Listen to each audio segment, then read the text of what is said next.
पूर्व कथा कि मेरी मम्मी मेरे पापा को छोड़कर वेदांत अंकल के साथ रहने लगी। ऐसे में मैं पापा के पास रहने लगी, मगर पापा भी किसी तीसरी युवती को घर में ले आए और जबरदस्ती मुझे घर से निकालकर मम्मी के पास भेज दिया। फिर मम्मी ने भी मुझे ठुकरा दिया तो मैं अकेली पड़ गई। लेकिन मर्दानी बाहों का स्पर्श पाने के लिए एक हिजड़ा और सन की प्रोफेसर के चंगुल में फंस गई, उसे घायल कर भागी। अब आगे मैं बाजार के बीचों बीच आई तो सुबह हो गई थी। दुकानें खुलने लगी थी, लेकिन मेरी किस्मत का दरवाजा बंद था। तभी मैं सहसा ही बुदा पड़ी। आज अपराध और अपराधी क्यों बढ़ रहे हैं? इनकी जड़ें कहाँ है? घर में ही तो है। आजकल घर घर में अपराध पल रहा है। व्यक्ति को माँ बाप ही अपराधी बनाते हैं। इनका अंत भला कैसे होगा? मेरी माँ, मेरे पापा क्या मेरे अपराधी नहीं हैं? उन्होंने क्या अपराध नहीं किया है? मैं समाज के लिए आज एक वेश्या बनकर रह गई हूँ। उनकी गलत सोहबत में रहकर ही तो मैंने पुरुषों के आगे बिछना शुरू कर दिया।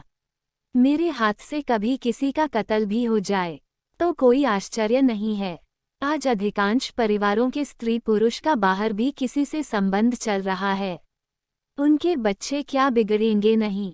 मुझे पारिवारिक संस्कार सही मिलता, मेरी परवरिश अच्छे माहौल में होती, वेदांत अंकल और रवीना जैसे स्त्री पुरुष मेरे घर में नहीं घुसते, तो क्या मैं आज सड़क पर होती?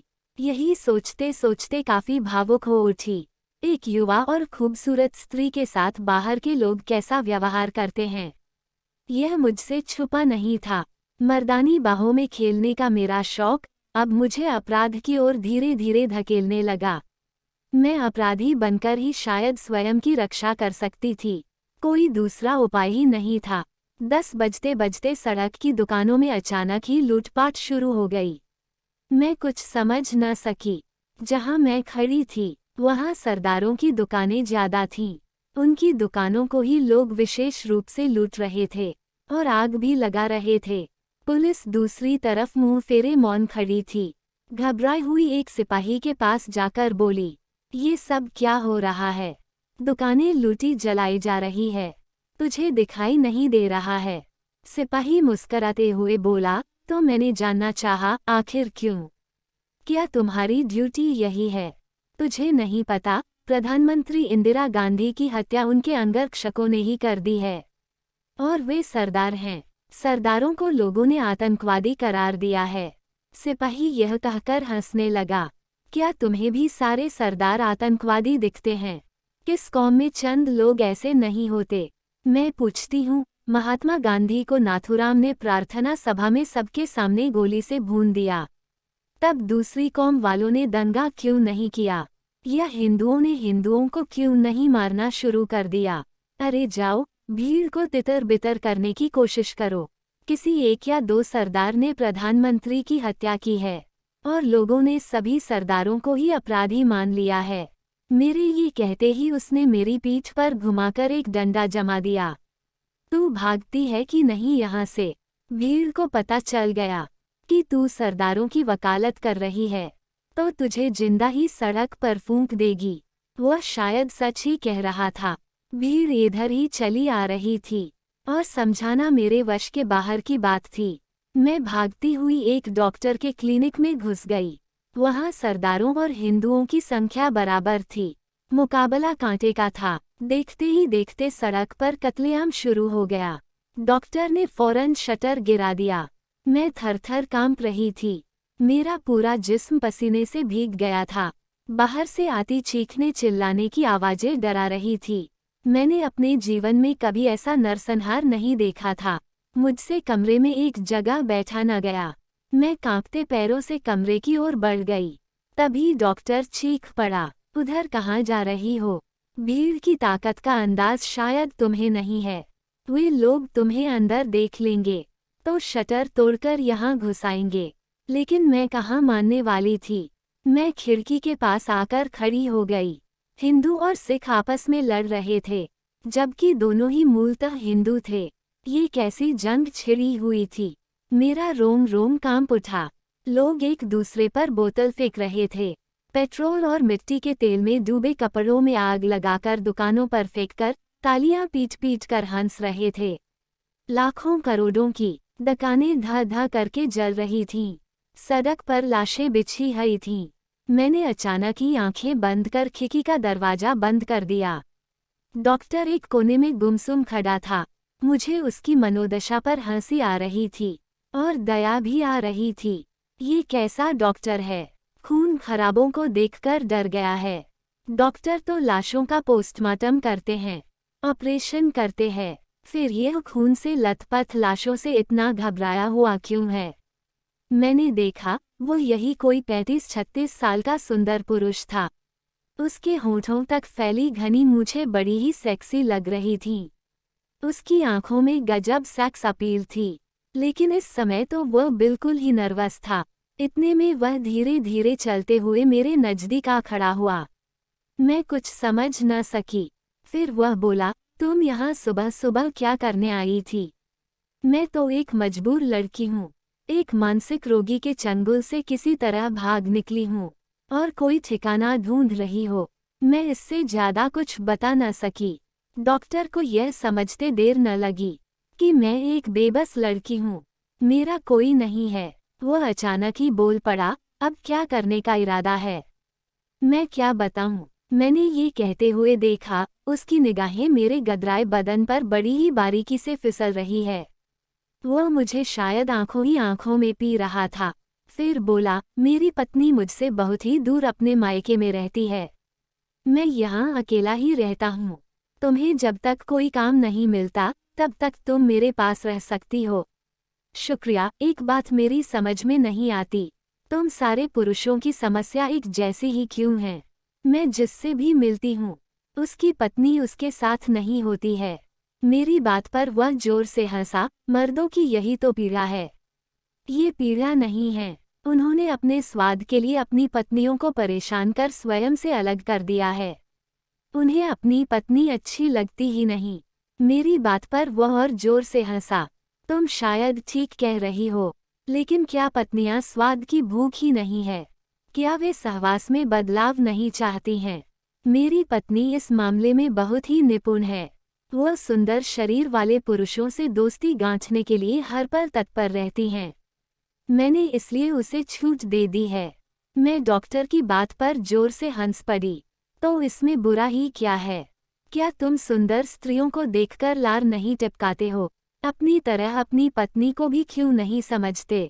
एक पुरुष एक स्त्री पर मुग्ध हो सकता है, तो क्या एक स्त्री एक पुरुष पर मोहित नहीं हो सकती है? तुम पुरुष अकेले ही जीवन का आनंद क्यों लेना चाहते हो? डॉक्टर मुझ पर कुछ नाराज हो गया और कुछ देर के लिए चुप हो गया। शायद मेरी बात उसके गले नहीं उतरी थी। बाहर अभी भी वैसा ही तांडव जारी था। इस खून खराबे के माहौल में भी मैं एक अच्छी जिंदगी जी रही थी। इतने में ही डॉक्टर उठ खड़ा हुआ और जम्हाई लेते हुए बोला, आइसक्रीम खाओगी? मैं आश्चर्य से उसका मुंह ताकने लगी। डॉक्टर क्या कह रहा है? ये भी कहीं मानसिक रोगी तो नहीं है? भला ऐसे माहौल में आइसक्रीम कहाँ मिलेगा? मैं ये सोचते सोचते बोल पड़ी, डॉक्टर आइसक्रीम कहाँ से मंगवाओगे? मैंने फ्रिज में 4 कप आइसक्रीम रखी है। ये कहकर उसने फ्रिज से 2 कप आइसक्रीम निकाल ली। एक मुझे दी और एक खुद लेकर खाने लगा। हम अंदर आइसक्रीम खा रहे थे और बाहर लोग जीवन और मौत से लड़ रहे थे। शायद दुनिया इसी का नाम है। कोई गाने सुन रहा है और कोई मातम मना रहा है। हमने जब आइसक्रीम खा ली तो डॉक्टर मेरी ओर देखते हुए बोला, तुम जैसी हसीन लड़की यूं ही अचानक मिल जाएगी, मैंने स्वप्न में भी नहीं सोचा था। ये कहते कहते उसने मेरे कंधे पर कब हाथ रख दिया। मुझे होश ही न रहा। मेरी यह पुरानी आदत थी, मर्दानी बाहों का स्पर्श पाते ही मैं बर्फ की तरह पिघलना शुरू हो जाती थी। डॉक्टर की बाहों की गर्मी से मैं पिघलने लगी थी। वो इस खेल का पुराना खिलाड़ी था। दरवाजा खोलकर 2 लाल लाल सेब निकाल लिए और एक मुझे देते हुए बोला, इसे खाओ। तुम सेब से कहीं कम खुशबूदार और फायदेमंद थोड़े ही हो। मैं सेब दांत से काटकर खाने लगी और डॉक्टर मेरे पास आकर मेरे बालों में उंगलियां फिराने लगा। सेब का खट्टी मीठी और उसके स्पर्श की मिठास दोनों ही आपस में मिलकर मेरे शरीर को मथने लगे। मैं ढीली पड़ती चली गई। तभी उसने एक संतरा निकालकर उसमें से आधा मुझे दिया और आधा खुद खाने लगा। फिर संतरे की एक फांक अपने मुंह में डालते हुए वह बोला, संतरे का रस कितना खट्टा मीठा है। क्या तुम्हें नहीं लगता, स्त्री पुरुष जब एक हो जाते हैं तो जीवन में भी खट्टी मीठी मिठास आ जाती है। मैं उसकी आंखों में आंखें डालकर बोली, मुझे क्या पता, इसका एहसास तो जब हम एक हो जाएंगे तभी हो सकेगा।